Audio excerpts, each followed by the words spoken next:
అంటే అమలాపురం అంటే ఆహాపురం అంటే ఇండియన్.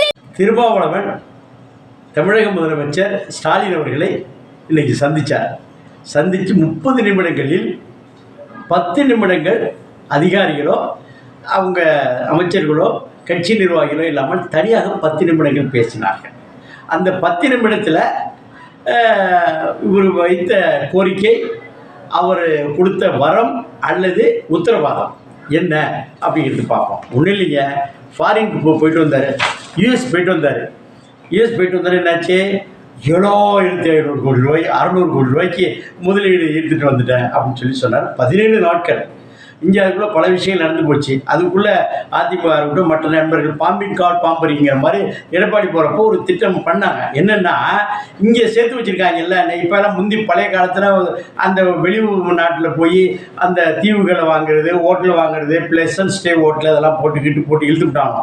இப்போ அந்த ஸ்டேயில் என்ன பண்ணியாச்சுன்னா, இங்கே உள்ளவர்களின் முதலீடை அங்கே கொண்டு போய் அந்த நாட்டோடைய அக்ரிமெண்ட் போட்டு இந்த பார்ட்னர் ஆக்கி 7600 ரூபா ஜிபி ஒருத்தர் நிறைய பேசிகிட்டு இருக்காங்க.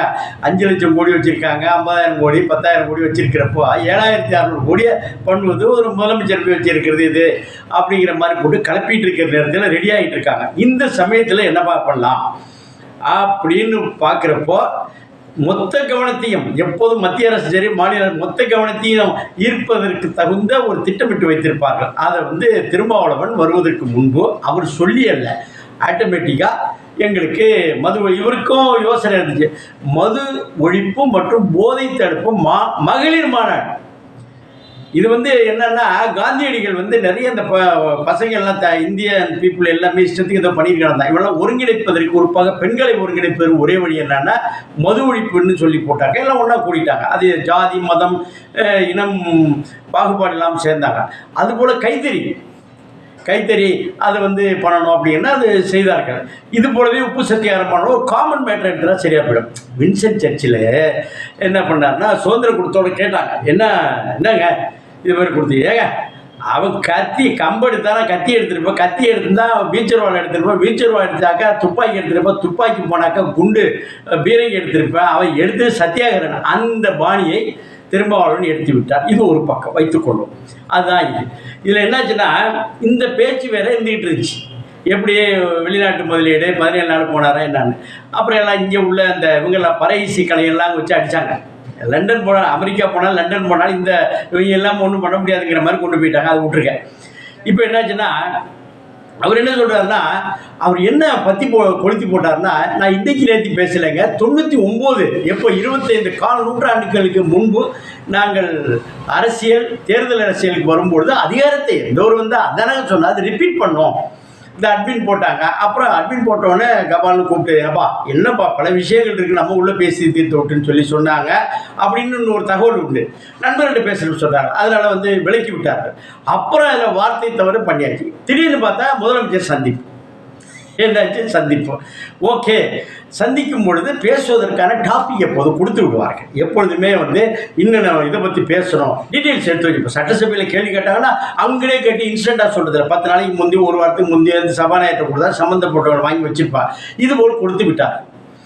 அவர் வைத்த கோரிக்கை என்ன, இது என்னாச்சுன்னா சொன்னோடனே அதுக்கு இடையில் உடனே திமுகவோட கதிகலைக்கு போய் ஆர்எஸ் பாரதியாக இருக்கட்டும், உதயநிதியை கோவப்பட்டு விட்டார். அவங்களுக்கு கேளுங்க, 2 விஷயத்தில் கோவப்பட்டார். ஏன் தள்ளி போச்சு இந்த மாநாடு, நீங்கள் தான்க்கா அது அங்கேயும் கேட்கணும், நிறைய என்ன கேட்குறீங்க, கோபப்பட்டு விட்டார். இளமை மட்டுமல்ல, முதிர்ச்சியின்மை, 2வது அதை கலர் நிலவரம் தெரியாமல் பேசிவிட்டார். அதை விட்டுருங்க.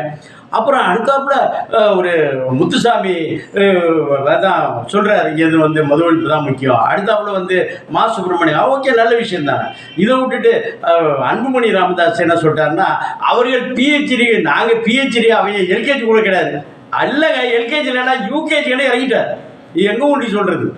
இது இப்படி போயிட்டு இருக்கு. சரி, ஓகே, என்னதான் உள்ளுக்குள்ளே நடந்துக்கிட்டு இருக்கு கூட்டணி. ஆமாங்க, 90% திமுக ஓட்டு, பாரம்பரிய ஓட்டு இருக்கிறத வச்சு ஒன்றும் இல்லை.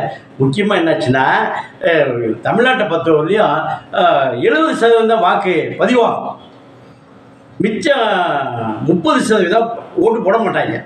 இந்த 70%த்தில் யார் ஒரு ஓட்டு 1% 2% வித்தியாசம் அது கூட்டணி கட்சியினால் தான் ஜெயிக்கப்படும். தனியாளான்னாக்கா அந்த கிச்சு பிச்செல்லாம் பண்ண முடியாது. இப்போ என்னாச்சுன்னா, இப்போ இந்த 70%த்தில் 25% தலித்துகள் இருக்கிறார்கள். நல்லா புரிஞ்சுக்கணும். இந்த 100% ஓட்டு போடுவது யாரு? தலித்துகள் தான். மற்ற ஜாதியினர் வந்து பார்ப்போம், 2 கல்லெடுத்து விட்டேஞ்சாலும் ஏதாவது பண்ணிட்டாங்கன்னா ஓடிவிடுவாங்க, ஓட மாட்டாங்க. இல்லை வந்து வரிசையில் நோட்டால் பெரிய அறிவாரிகள் போட்டு போயிடுவாங்க. 25% விடுங்க, 20% வச்சுக்கோம். இந்த சிறுபான்மையினர் யார் என்றால் கிறிஸ்டின் மற்றும் முஸ்லீம்கள். இவர்கள் 15% டிக்ளேர்டு ஓட்டுகள். இவர்களும் யாருக்கு ஓட்டு போட வேண்டும் என்று அவர் சர்ச்சு மசூதிகளில் சொல்லிவிட்டால் அவர்கள் அதுக்கு தான் போடுவாங்க. அப்போ 20 + 15 35%. அப்புறம் காமன் ஓட்டுகள் என்ன செய்வாங்க? Based on the merits of the candidate அல்லது மெரிட்ஸ் ஆஃப் தி பார்ட்டி, என்ன நோக்கத்திற்காக தேர்தலை அடிப்படையாக செய்து விடுவார்கள். இப்போ வந்துருச்சா 40% தாண்டிடுச்சா? இந்த சமயத்தில் அந்த என்னதான் கூட்டணி வச்சாலும் கரண்ட் ஒர்க்கர்ஸ், ஃபீல்டு ஒர்க்கர், கள ஒர்க்கர்ஸ் யாரெல்லாம் என்னன்னா விடுதலை சிறுத்தைகளை சார்ந்த இளைஞர்கள் தான். ஏன்னா அவர்கள் தான் சுதந்திரம் அடைஞ்சு 75 வருஷம் ஆனாலும் கோயிலுக்கு போக முடியல. இன்னும் சொல்ல போனால் வேங்கை வாசலில் பண்ணக்கூடிய ஒரு மேட்டருக்கு வந்து இன்னும் கண்டுபிடிக்க முடியாமல் இல்லை, கண்டுபிடிச்சா வேற ஜாதிகாரங்க பண்ணுவாங்களாம், கொஞ்சம் வாங்கலாம். அதனால வந்து ஓடிட்டு இருக்கு. இதை வந்து முணுமுணுப்பு இருந்துகிட்டு இருக்கு, விடுதலை சிறுத்தைகள் நண்பர்கள் சொல்லுகிறார்கள். இது ஒரு பக்கம். இப்போ என்ன பண்ணுறது? பண்ணிட்டு இதில் அதிமுகவும் பங்கேற்கலாம் அப்படின்னு முதலாவது ஒரு குண்டு. அடுத்த குண்டு என்னாச்சுன்னா, இதுப்பா அந்த தமிழக வெற்றி கழகம் சேர்ந்தாலும் 2வது குண்டை போட்டாச்சு, முடிஞ்சு போச்சா. அப்புறம் சீமான் என்ன சொல்றாரு? இப்போ வந்து ஏன் எங்க அண்ணன் திருமாவளவனா இவர் இந்த எங்கள் அப்பா ராமதாஸ் நாங்களாம் இருக்கோம், ஒன்றா சேர்ந்து நம்ம பண்ணுவோமே அப்படின்னு அவர் சொல்லிட்டாரு. இது ஒரு பக்கம் இருந்தாலும் எல்லாமே புலிகரசி விட்டது.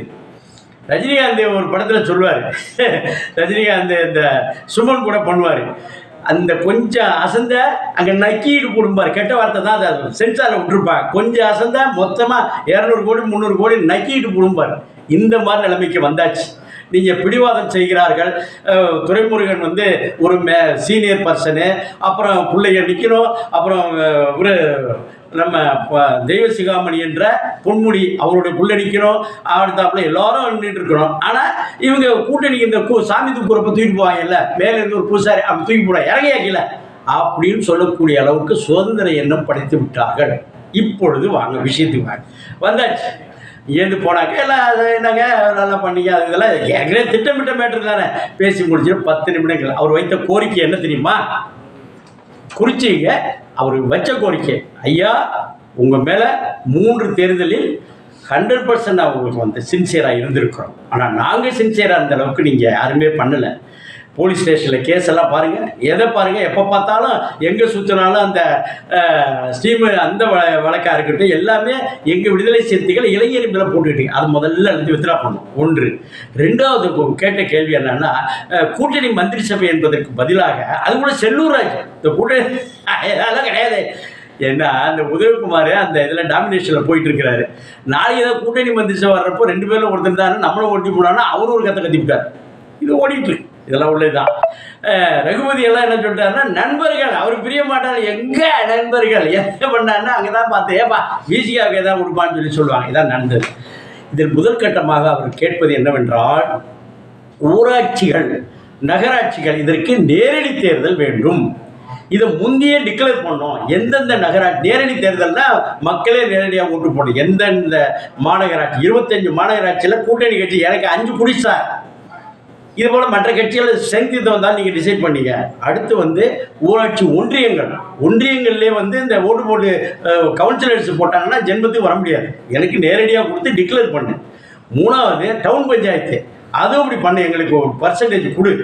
அடுத்தாப்புல வந்து அந்த ஊராட்சி ஒன்றியங்கள் போக மாவட்ட பஞ்சாயத்துகள் அது நேரடி தேர்தல் கொடுக்க சட்டம் இருக்கு, கொடுத்து அதற்கு இங்கே டிக்ளேர் பண்ணுங்க. ஒரு சமயத்தில் ஒரே ஒரு உறுப்பினரை வச்சுக்கிட்டு பாட்டாளி மக்கள் கட்சி பல இடத்துல அந்த இதாட்சி கவுன்சிலரு 1 பேர் 2 பேர் வச்சுட்டு இருந்துச்சு. இது கலைஞர் வந்து அந்த பீரியட் முடிகிற வரையிலும் எந்த வித்ராவும் பண்ண. இப்போ டிஎம்கே இருக்கிறப்ப வித்ரா பண்ணுறாங்க, அது மாதிரி செய்யவில்லை. ரெண்டாவது வாரியங்கள் இருக்கின்றன. 100 வாரியங்கள் இன்னைக்கு நினைச்சா கிளியர் பண்ண முடியும். ஐஏஎஸ் ஆஃபீஸர்ஸ் இருக்குது.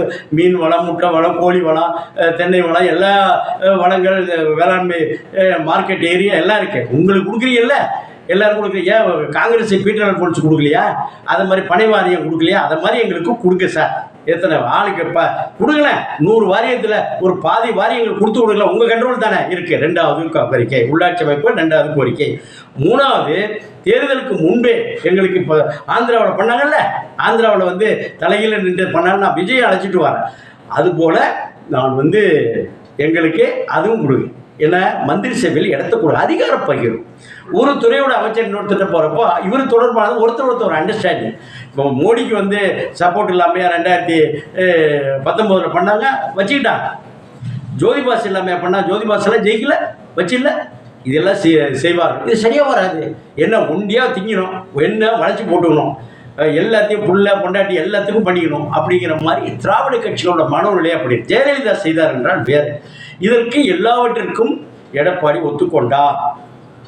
இப்போ இருக்கிற ஒரே ஒரு கேள்வி பன்னெண்டாச்சு, மந்திரி சபை, வாரியங்கள், அடுத்து வந்து நேரடி தேர்தல் இப்போதைக்கு கொடுங்க. அதோடு சேர்த்து எங்கள் ஆட்கள் உள்ள பேரை எல்லாம் பண்ண சொல்லுங்க. எது வித்ரா பண்ண சொல்லுங்க. ஒன்றுமே இல்லை, எது எடுத்தாலும். அப்போ கோயிலுக்கு இந்த காலத்தில் போய் கோயில் நுழைவுன்னு அதுக்கு ஒரு பெரிய கலெக்டரே அழைச்சிட்டு போகிறாராம். இது வேண்டாம். இதுதான் இன்னைக்கு வச்சது. இது வந்து இந்த சாக்கில் வந்து ரொம்ப இதை ஊமையும் கனவு கட்ட கதையாக வெளியில் போய் சொல்ல முடியாமல் திமுகவும் கலந்து கொள்ளணும். அதிமுக வரக்கூடாதுங்கிறதுக்கு என்னென்ன கட்ட போடுமோ பண்ணுவாங்க. இது போய்கொண்டிருக்கிறது. இதுதான் இன்னைக்கு உள்ள செய்தி. I'll be the last one left when the lights go.